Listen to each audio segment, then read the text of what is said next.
नमस्कार, news point लेकर हाजिर हूं मैं राजीव। दोस्तों, कल से शुरू होने वाले बजट सत्र से पहले नरेंद्र मोदी और अमित शाह के खिलाफ जबरदस्त विरोध चल रहा है। विरोध का माहौल बन गया है। एक तरफ कांग्रेस ने आज की सर्वदलीय बैठक के बाद बता दिया है कि वो विदेश नीति, अमेरिकी टैरिफ, डॉलर के मुकाबले रुपए की कीमत में गिरावट, मनरेगा को खत्म करना जैसे कई मुद्दों पर सरकार को घेरने वाली है। वहीं आज राहुल गांधी ने फिर एक नया वीडियो शेयर किया है जिसमें मनरेगा मजदूरों से उनकी बात है। और इस वीडियो के साथ राहुल गांधी ने जो कुछ लिखा है, पहले वो आपके सामने लाना चाहता हूं। मनरेगा का जिक्र बार बार आएगा, लेकिन राहुल गांधी यहां लिख रहे हैं, मोदी जी का मनरेगा को बर्बाद करने का मकसद क्या है? मजदूरों से दिहाड़ी के मोल भाव का हक छीन लेना, पंचायतों की शक्ति छीन कर उनके हाथ बांधना, राज्यों से अधिकार छीन कर दिल्ली में केंद्रित करना, देश को फिर से राजा महाराजाओं के जमाने में धकेलना, जहां सारी ताकत और संपत्ति गिनती के लोगों के पास हो, न्यूनतम मजदूरी, साल भर काम की गारंटी, आजादी और स्वाभिमान के साथ काम करने का हक। देश के करोड़ों श्रमिक एक आवाज में कह रहे थे, मनरेगा ने हमारी जिंदगी बदली। दशकों लगे ये बदलाव लाने में। आज वही श्रमिक कह रहे हैं, मोदी सरकार मजदूरों को गुलाम बनाने वाली सरकार है। ये कह रहे हैं यहां राहुल गांधी। तो एक तरफ मजदूर तबका मोदी के खिलाफ हो चुका है, और वहीं समाज का जो दूसरा वर्ग है उधर भी आएंगे सवर्ण तबका, तो अब मोदी और शाह के पोस्टर पर जूते बरसा रहा है।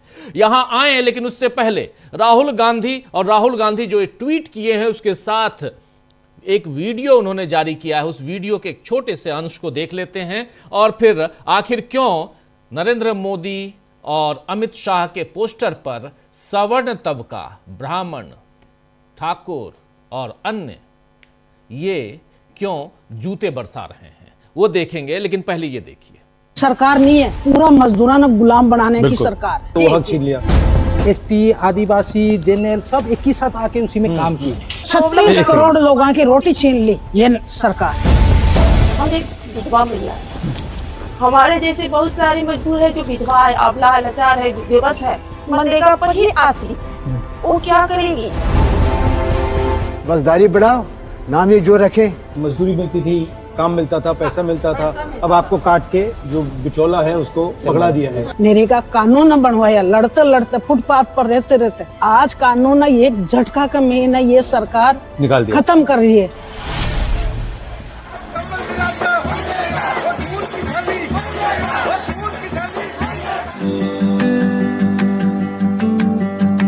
नमस्कार। कैसे हैं आप लोग? क्या हो रहा है? नमस्कार, मैं संदीप प्रधान, झारखंड से। झारखंड में तो पहले से काफ़ी पलायन है। जब से नरेगा आया तो लोगों को लगा कि कुछ अधिकार आया, कानून आया, लोग गांव में बैठ के काम कर पाएंगे, पंचायत में आवेदन कर पाएंगे। तो पलायन जब से धीरे धीरे हटा और लोग नरेगा में जुड़े तो उनके बच्चे शिक्षा में भी जुड़े और स्वास्थ्य का भी उनको अधिकार मिल पाया। दूसरी उसमें सबसे अच्छी चीज़ है कि भेदभाव चीज़ तो बंद हो गया। उसमें एसटी, आदिवासी, जनरल सब एक ही साथ आके उसी में काम किए।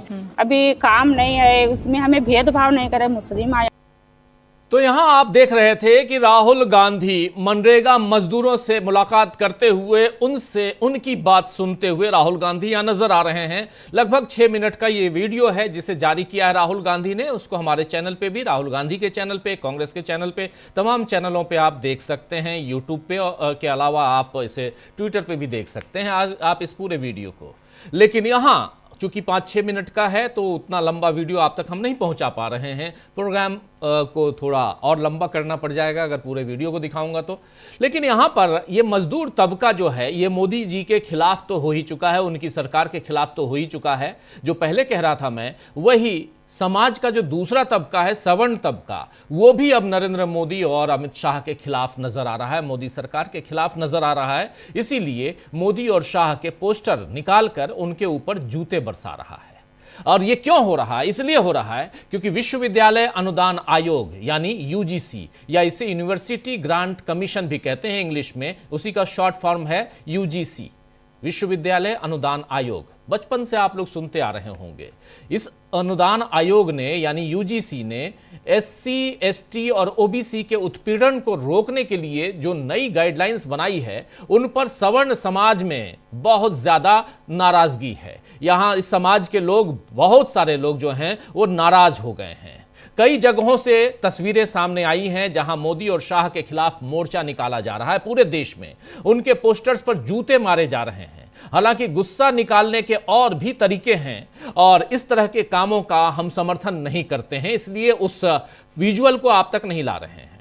पहले मैं कहा था कि दिखाऊंगा, लेकिन यह अच्छा नहीं है कि आप किसी को पसंद करें ना करें, लेकिन उसके ऊपर अगर आप जूते बरसाते हैं तो यह अच्छा नहीं है। इसलिए उस विजुअल को यहां हम आप तक नहीं पहुंचा रहे हैं। लेकिन सवाल यह है कि आखिर बजट सत्र से ठीक पहले यूजीसी के नए नियम क्यों आए? क्या सरकार को अंदाजा नहीं था कि सवर्ण तबका दलितों, आदिवासियों और पिछड़े वर्गों को मिलने वाले अधिकार पर नाराज होगा? क्योंकि देश में जब भी इन वर्गों को आगे बढ़ाने के लिए आरक्षण का प्रावधान किया गया, सवर्ण समाज ने किसी न किसी बहाने, किसी न किसी तरह नाराजगी दिखाई है। मैक्सिमम, मैं हर सवर्ण की बात नहीं कर रहा हूं, लेकिन मैक्सिमम ने, इस समाज के मैक्सिमम लोगों ने, बीजेपी और आरएसएस भी कभी आरक्षण के हिमायती नहीं रहे, आप जानते हैं। तो अब नरेंद्र मोदी की सरकार ने यूजीसी के नए नियमों वाला दांव क्या किसी खास मकसद से चला है? कांग्रेस नेता अजय कुमार लल्लू ने इस पर सवाल उठाए हैं। अजय कुमार लल्लू यहां कह रहे हैं, एक पोस्ट में, एक बड़े से पोस्ट में, उसका छोटा सा हिस्सा आपके सामने रख रहा हूं। बड़े से पोस्ट में अजय कुमार लल्लू लिख रहे हैं कि यूजीसी यानी यूनिवर्सिटी ग्रांट कमीशन के नए नियम वंचित वर्ग की आंख में धूल झोंकने के उद्देश्य से लाए गए हैं। अब यह लगभग स्पष्ट हो चुका है कि मोदी सरकार की नीयत जातिगत जनगणना करवाने की है ही नहीं। आरएसएस और मोदी मिलकर देश के संसाधनों और नौकरियों में एससी, एसटी, ओबीसी को उनका वाजिब हक नहीं देना चाहते हैं। सवर्ण छात्रों को घेरने के बहाने समाज में विष और भ्रम फैलाने की योजना है ताकि सरकार से कोई असली सवाल न पूछे। सवाल यह है कि अगर सरकार को वंचित वर्ग की इतनी फिक्र है तो उन्हें संख्या के अनुपात में प्रतिनिधित्व क्यों नहीं देती? इसके लिए जातिगत जनगणना क्यों नहीं करवाती? अजय कुमार लल्लू इसके आगे भी लिखते हैं कि विश्वविद्यालयों में छात्रों को आपस में लड़ाने से काम नहीं चलेगा। एससी, एसटी कानून तो 1989 से मौजूद है, लेकिन आज भी दलितों को पेड़ से बांधकर मारा जा रहा है। एससी, एसटी, ओबीसी को सामान्य वर्ग से झगड़ा नहीं, बराबरी का हक चाहिए, जो बिना नौकरियों में हिस्सेदारी के और बिना आर्थिक समृद्धि में हिस्सेदारी के संभव नहीं है। विश्वविद्यालय में शिकायत कमेटी भर बनाने से कुछ नहीं होगा, ये यहां कह रहे हैं अजय कुमार लल्लू। तो साफ नजर आ रहा है कि यूजीसी के नियम के बहाने समाज को बांटने का बड़ा खेल मोदी ने किया है। बटेंगे तो कटेंगे जैसे नारे चुनाव के समय दिए जाते हैं, लेकिन सारे समय लोगों को बांटा ही जा रहा है। यह आप और हम बड़ी अच्छी तरह से देख रहे हैं। हालांकि कोई कैसा भी नियम बनाए, सवर्ण अगर दलितों, आदिवासियों और पिछड़ों से भेदभाव न करे तो फिर उन्हें परेशान होने की भी कोई जरूरत नहीं है। आखिर चोरी के खिलाफ बने कानून से चोर ही तो डरता है ना, ईमानदार लोग थोड़ी डरेंगे। खैर, इसीलिए यहां यह सवाल उठता है कि सवर्ण आखिर क्यों डर रहा है। खैर, यूजीसी का विवाद क्या विधानसभा चुनाव तक चलेगा? खासकर उत्तर प्रदेश में जो विधानसभा चुनाव होने वाला है, सबसे ज्यादा बवाल उत्तर प्रदेश में मचा हुआ है। इस्तीफे भी हो रहे हैं। आज बीजेपी के 10 पदाधिकारियों ने इस्तीफा दिया, उसके बाद एक अधिकारी ने इस्तीफा दे दिया, उस पर भी बात करेंगे। लोगों का ध्यान भटकाकर सरकार कोई और खेल कर रही है क्या इन सब के बीच? ये देखना होगा, क्योंकि चुनाव में अभी 1 साल का वक्त है उत्तर प्रदेश में। वैसे बीजेपी ने इस समय राहुल गांधी को घेरने के लिए जो असमिया गमछा विवाद चलाया है ना, और कल जिस तरह राहुल गांधी को अपमानित करने की कोशिश की गई, उस पर मल्लिकार्जुन खड़गे भड़क गए हैं। उन्होंने जो कुछ कहा है आपके सामने रखता हूं, जरा उनकी बाइट को सुन लीजिए, उसके बाद चर्चा आगे बढ़ाते हैं। सुनिए। हम तो संविधान के बचाने के लिए पूरी हमारी कोशिश है, और संविधान को अपमान करने वाले लोग 2 अपोजिशन लीडर्स को तीसरे पंक्ति में बिठाते हैं और वो स्टेट मिनिस्टरों के साथ खड़ा करते हैं, और स्टेट मिनिस्टर्स के साथ वहां पर प्रेसिडेंट ऑफ इंडिया को मिलने के लिए भी ठहरे हैं वो लाइन में। और हमको स्टेट मिनिस्टर्स के लाइन में डाल दिए, बिठाते वक्त भी स्टेट मिनिस्टर के लाइन में डाल दिए। तो ये इतना अपमान अपोजिशन। आपको बता दूं दोस्तों कि खड़गे ने यह भी कहा कि कल राष्ट्रपति भवन में राहुल गांधी ने पटका पहना था, लेकिन बाद में उसे उतारकर हाथों में रख लिया। वैसे सवाल यह है कि एट होम में चुनावी राज्य के किसी प्रतीक को जगह क्यों दी गई? क्या अब मोदी राष्ट्रपति से भी चुनाव प्रचार करवाएंगे? क्या यही बाकी रह गया है? अगर आपको समझ में नहीं आया हो, जो साथी इस न्यूज से वाकिफ नहीं होंगे, उनके लिए बता दे रहा हूं ये पटका क्या है, ये चुनावी राज्य में क्या बोल रहा हूं, असम की बात क्यों कर रहा हूं। दरअसल हुआ ये, पहली बात, दो बातें कल हुई हैं। पहला, आप लोगों ने कल शाम के न्यूज पॉइंट में देखा होगा, जब हम लोग बात कर रहे थे कि कल गणतंत्र दिवस के परेड में जो बैठने की जगह थी, वहां राहुल गांधी को और मल्लिकार्जुन खड़गे को तीसरी पंक्ति में, तीसरी लाइन में बैठाया गया था, जबकि प्रोटोकॉल के हिसाब से दोनों, मल्लिकार्जुन खड़गे भी और राहुल गांधी भी, दोनों कैबिनेट मंत्री के रैंक के तहत आते हैं, यानी इन लोगों को आगे की पंक्ति में बैठाना चाहिए। नहीं बैठाए, चलिए कोई बात नहीं, उसी पे अभी बोल रहे थे मल्लिकार्जुन खड़गे साहब, अपमान करते हैं ये लोग। दूसरी बात, जब शाम को एट होम पार्टी 26 जनवरी और 15 अगस्त को, खासकर इन दो राष्ट्रीय पर्व पे राष्ट्रपति महोदय या महोदया, अभी महोदया हैं, राष्ट्रपति जी के यहाँ से उनके यहाँ एट होम पार्टी होती है। वहाँ देश भर के और विदेश के जितने जो लोग आए रहते हैं इस वक्त मेहमान के रूप में, उन लोगों को बुलाती हैं राष्ट्रपति नाश्ते पे, चाय पे, और सबके साथ मिलना जुलना होता है। एक आज का अच्छा दिन है और सब लोग मिले जुले, खाए पिए और एक दूसरे से मिलना जुलना भी हो जाता है वहाँ पे, और खुशियाँ बांटते हैं। इस बीच मैं भी कई बार उस पार्टी में गया हूँ, एक नहीं कम से कम 50 बार गया होऊंगा, लेकिन होता यह है कि कभी भी वो ये असमिया गमछा, जिसको पटका कह रहे हैं, गमोसा कहते हैं वहाँ पे, गमोशा कहते हैं असम में, वो सबको पहनाया गया, सबको दिया गया। ये असमिया गमछा आज तक, या बंगाली गमछा, बिहारी गमछा, कोई भी गमछा या कोई शॉल आज तक नहीं दिया गया था। आखिर क्यों कल पहनाया गया? सवाल तो ये बड़ा है, लेकिन वाजिब है, और साथ साथ बहुत आसानी से इसका आंसर भी आपके सामने है। वो ये है कि असम में चुनाव है, तो चलिए असमिया गमछा पहन लेते हैं, यही होगा और क्या होगा। मोदी जी को जब दाढ़ी बढ़ा सकते हैं रविन्द्रनाथ टैगोर की तरह, तो वो असमिया गमछा भी पहन सकते हैं और पहनवा सकते हैं, पहना दिया।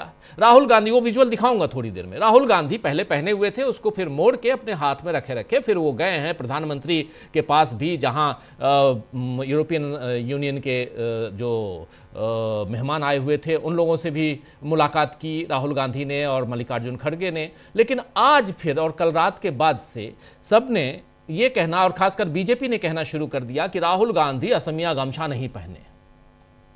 अब यहीं से बवाल मचा हुआ है कि आखिर राहुल गांधी पहने थे, उतार दिया। मेरी इच्छा नहीं है पहनने की, मैं नहीं पहनूंगा। आप मेरी इच्छा के खिलाफ या आप तो नहीं जा सकते ना, मुझे क्या पहनना है क्या नहीं पहनना, मैं आज ये पहना हूं, ये जो जैकेट आप देख रहे हैं, और यहां देखिए ये लाइन लगी हुई है राष्ट्रपति। यहां राजनाथ सिंह पहने हैं क्या? नहीं पहने। ये देखिए एक तस्वीर, राजनाथ सिंह से कोई नहीं पूछ रहा है कि आप महाराज जी, आप देश के रक्षा मंत्री हैं, आप क्यों नहीं पहने? और राहुल गांधी नहीं पहने, तो राहुल गांधी, हालांकि पहले उन्होंने पहना था, उसके बाद राहुल गांधी जब मिलने जा रहे हैं, राहुल गांधी और मल्लिकार्जुन खड़गे हाथ में वो ये गमछा रखे हुए हैं, वो भी आपको वो विजुअल भी दिखाऊंगा, सोशल मीडिया पे काफ़ी वो विजुअल वायरल है, वो भी दिखाऊंगा।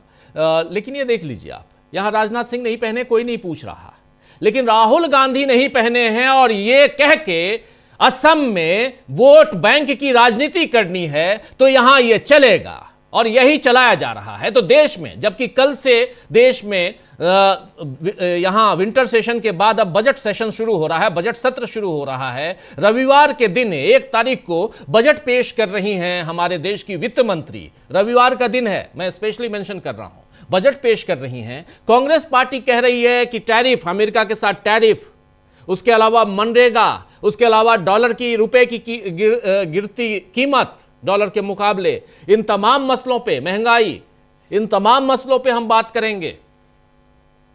इन मुद्दों की बात नहीं हो रही है। मोदी जी को तो चुनाव चाहिए। आइए दोस्तों, कल से शुरू हो रहे बजट सत्र में क्या नरेंद्र मोदी देश को फिर कोई बड़ा धक्का देने की तैयारी में हैं, जिससे ध्यान भटकाने के लिए नए नए विवादित मुद्दे खड़े किए गए हैं। बीजेपी के खिलाफ देश में जबरदस्त माहौल कैसे बना हुआ है, इसी की चर्चा करते हैं। हमारे साथ कुछ वरिष्ठ साथी जुड़े हुए हैं, उनसे पहले